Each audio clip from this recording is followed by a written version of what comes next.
नमस्कार। धार्मिक द्वार में आप सभी दिव्य आत्माओं का हार्दिक स्वागत है। शास्त्रों में कहा गया है, जलम जीवम जीवनम, अर्थात जल ही जीवन है। परंतु क्या आप जानते हैं कि यही जल, यही जीवन अगर गलत तरीके से ग्रहण किया जाए तो वो शरीर के लिए विष यानी पॉइजन बन सकता है। आज हम उस भ्रम को तोड़ेंगे जो आपको लगता है कि आप पानी पीना जानते हैं। हम बात करेंगे वैदिक विज्ञान और जल तत्व की उस गूढ़ विद्या की जो आपके शरीर की 80% बीमारियों को जड़ से मिटा सकती है। बस अगले 25 मिनट मेरे साथ रहिए, क्योंकि आज आपके पानी पीने का तरीका हमेशा के लिए बदलने वाला है। चलिए ज्ञान के इस द्वार को खोलते हैं। सबसे पहले हमें अपनी सोच बदलनी होगी। आज का आधुनिक विज्ञान कहता है कि पानी सिर्फ H2O है, हाइड्रोजन और ऑक्सीजन का मिश्रण। लेकिन हमारे ऋषि मुनियों ने हजारों साल पहले अष्टांगा हृदय और चरक संहिता में स्पष्ट लिखा है कि जल सिर्फ एक पदार्थ नहीं बल्कि एक तत्व है। ये पंच महाभूत में से एक है। आपने वो पुरानी कहावत तो सुनी होगी, जैसा पिए पानी वैसी होए वाणी। इसका गहराई में अर्थ समझिए। जल में स्मृति होती है, मेमोरी होती है, जल में चेतना होती है। जब आप बिना सोचे समझे भाग दौड़ में, गुस्से में या खड़े होकर पानी गटकते हैं तो आप सिर्फ प्यास नहीं बुझा रहे, आप उस पानी की संरचना यानी स्ट्रक्चर को बिगाड़कर अपने भीतर अशांति भेज रहे हैं। आयुर्वेद कहता है कि हमारा शरीर 72% पानी है। यदि हमारा जल तत्व संतुलित है तो मन शांत रहेगा और शरीर निरोगी। लेकिन यदि हमने इस पवित्र तत्व का अपमान किया, जिसे आजकल हम प्लास्टिक बॉटल से पीते हुए करते हैं, तो हम अनजाने में वाता, पित्ता और कपा का संतुलन बिगाड़ देते हैं। आज मैं आपसे कोई साधारण हेल्थ टिप्स शेयर करने नहीं आया हूं। मैं आपको वापस उन वेदों की ओर ले जाने आया हूं जहां स्वास्थ्य एक साधना थी। चलिए सबसे पहली और सबसे भयंकर भूल पर चर्चा करते हैं, जो आज 99% लोग कर रहे हैं, खड़े होकर पानी पीना। देखिए, हमारे बड़े बुजुर्ग हमेशा कहते थे, बेटा बैठ के पानी पियो। हमने सोचा ये सिर्फ अदब या तहजीब की बात है, परंतु ये पूरी तरह से एनाटॉमी और वायु दोष का विज्ञान है। जब आप खड़े होकर पानी पीते हैं तो गुरुत्वाकर्षण के कारण पानी तेजी से बिना रुकावट के सीधा आपके पेट के निचले हिस्से में गिरता है। सोचिए, जैसे किसी ऊंचाई से पत्थर फेंका जाए। इस प्रहार से क्या होता है? जब पानी तेजी से गुजरता है तो वो आपके आमाशय यानी स्टमक की दीवारों पर दबाव डालता है, और सबसे महत्वपूर्ण, वो आपके वृक्क यानी किडनीज द्वारा सही तरह से फिल्टर नहीं हो पाता। सुनिए ध्यान से, ये बहुत गंभीर विषय है। जब किडनी बिना फिल्टर किए पानी को आगे बढ़ा देती है तो विषैले पदार्थ यानी टॉक्सिन्स शरीर में जमा होने लगते हैं, और यही टॉक्सिन्स समय के साथ आपके जोड़ों में यानी जॉइंट्स में जमा हो जाते हैं। आपने देखा होगा आजकल नौजवानों को भी घुटनों में दर्द हो रहा है, आर्थराइटिस हो रहा है। क्यों? क्योंकि हमने पानी पीने के आसन को भुला दिया है। खड़े होकर पानी पीने से शरीर में वाता दोष बढ़ता है। वाता यानी वायु। जब शरीर में हवा का प्रकोप बढ़ता है तो एंजाइटी, घबराहट और हड्डियों में दर्द शुरू हो जाता है। तो आज ही, अभी, इस क्षण एक संकल्प लीजिए। चाहे कितनी भी जल्दी हो, चाहे आप ऑफिस में हो या सड़क पर, पानी हमेशा बैठकर, सुखासन या किसी भी आरामदायक मुद्रा में बैठकर ही ग्रहण करेंगे। अभी तो हमने सिर्फ शुरुआत की है।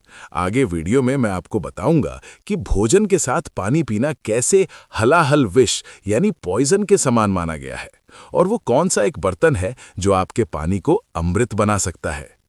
पर उससे पहले मैं आपसे एक प्रश्न पूछना चाहता हूं, ताकि हम एक संवाद स्थापित कर सकें। कमेंट करके बताइए कि आपने कभी महसूस किया है कि खड़े होकर पानी पीने के बाद आपकी प्यास नहीं बुझती या पेट में भारीपन लगता है। अपने अनुभव नीचे कमेंट्स में लिखिए। मैं हर कमेंट पढ़ूंगा और मार्गदर्शन करूंगा। और हाँ, यदि आप हमारे धार्मिक द्वार पर पहली बार आए हैं तो सब्सक्राइब का बटन दबाकर हमारे इस परिवार का हिस्सा अवश्य बने, क्योंकि यहां हम सिर्फ शरीर नहीं, आत्मा की शुद्धि की भी बात करते हैं। आइए अब बढ़ते हैं दूसरी सबसे बड़ी गलती की ओर, बर्फ जैसा ठंडा पानी पीना। गर्मियों में फ्रिज का ठंडा पानी पीना हमें बड़ा सुकून देता है ना? कलेजे को ठंडक मिल गई, अक्सर हम यही कहते हैं। परंतु आयुर्वेद की दृष्टि से ये आपके जठर अग्नि यानी डाइजेस्टिव फायर पर पानी फेरने जैसा है। समझिए इस कॉन्सेप्ट को। आपके पेट में एक अग्नि जल रही है, जठर अग्नि। ये वही ऊर्जा है जो आपके भोजन को पचाती है और उससे रसा और रक्त बनाती है। अब कल्पना कीजिए, एक जलती हुई आग पर आपने बर्फ का पानी डाल दिया। क्या होगा? आग बुझ जाएगी और धुआं उठेगा। ठीक वैसा ही आपके पेट में होता है। जब आप अत्यधिक ठंडा पानी पीते हैं तो आपकी पाचन अग्नि मंद पड़ जाती है या बुझ जाती है। परिणाम, खाना पचता नहीं, सड़ता है। और जब खाना सड़ता है तो वो अमा यानी टॉक्सिन्स बनाता है। यही अमा गैस, एसिडिटी और कब्ज यानी कॉन्स्टिपेशन का मुख्य कारण है। आधुनिक विज्ञान भी इसे मानता है। जब ठंडा पानी शरीर में जाता है तो हमारी वेगस नर्व, जो हमारे दिल और पाचन तंत्र को कंट्रोल करती है, वो सिकुड़ जाती है। हार्ट रेट कम हो जाता है और मेटाबॉलिज्म स्लो हो जाता है।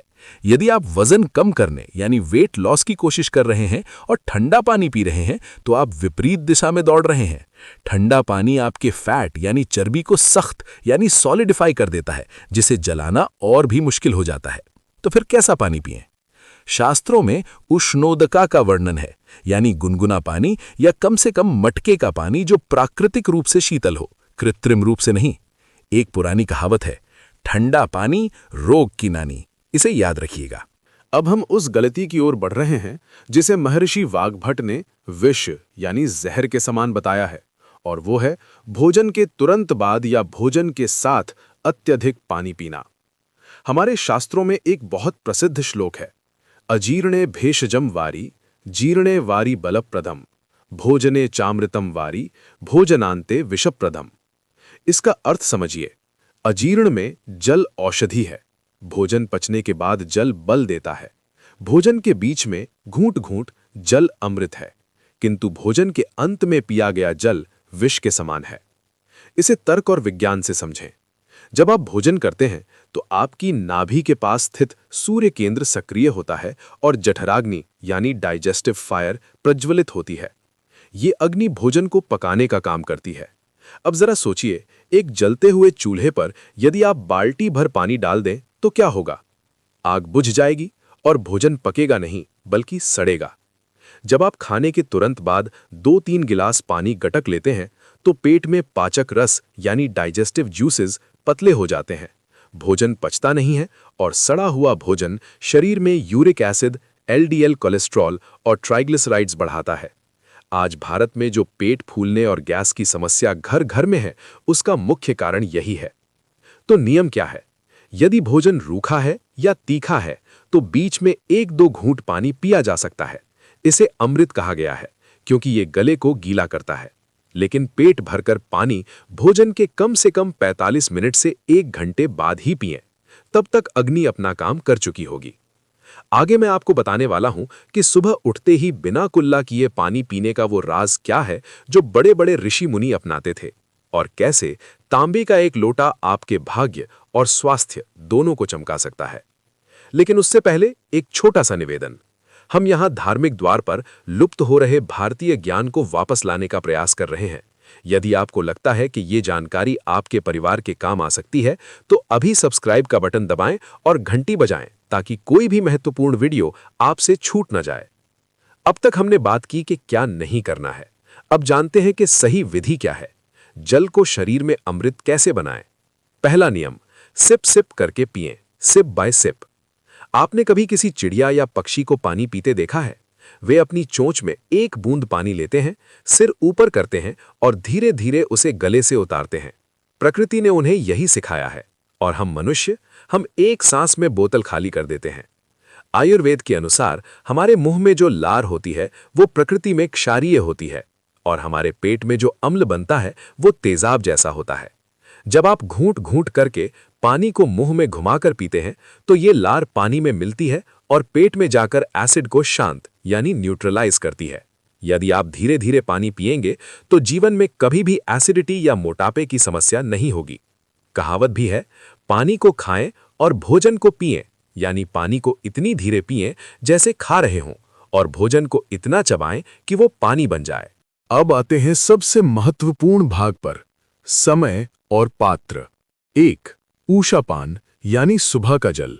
ब्रह्म मुहूर्त में या सोकर उठते ही बिना कुल्ला किए, मतलब विदाउट ब्रशिंग, 1 से 2 गिलास गुनगुना पानी पीना संजीवनी समान है। रात भर सोते समय हमारे मुंह में जो लार बनती है वो बहुत ही औषधीय होती है। उसे थूकिए मत। जब आप बासी मुंह पानी पीते हैं तो वो लार पेट के कीड़ों को मारती है और आंतों की ऐसी सफाई करती है जैसी कोई दवा नहीं कर सकती। इसे ही ऊषापान कहते हैं। दूसरा, ताम्रजल यानी तांबे का पानी। हमारे पूर्वज तांबे के लोटे में पानी रखते थे। विज्ञान आज मानता है कि तांबा पानी में मौजूद बैक्टीरिया को मार देता है, लेकिन इसे पीने का एक नियम है। तांबे के बर्तन में पानी को कम से कम 8 घंटे यानी पूरी रात के लिए रखें। सुबह वो पानी आयनाइज्ड हो जाता है। ये पानी शरीर में वात, पित्त और कफ तीनों को संतुलित करता है। चेतावनी, तांबे के बर्तन में कभी भी गर्म पानी या नींबू डालकर ना पिएं, ये विष बन सकता है। केवल सामान्य तापमान का पानी ही रखें। साधकों, यदि आप आज से ही इन नियमों का पालन शुरू कर दें, बैठकर पानी पीना, घूंट घूंट कर पीना और भोजन के बाद ना पीना, तो मैं आपको वचन देता हूं, मात्र 7 दिनों में आपको बदलाव दिखेगा। आपका शरीर हल्का महसूस करेगा, आलस्य दूर भागेगा, त्वचा पर, जिसे हम ओजस कहते हैं, एक प्राकृतिक चमक आएगी। आपकी पाचन शक्ति इतनी प्रबल हो जाएगी कि पत्थर भी हजम हो जाए। ये शक्ति है जल तत्व की। अंत में मैं आपको एक चुनौती यानी चैलेंज देना चाहता हूं।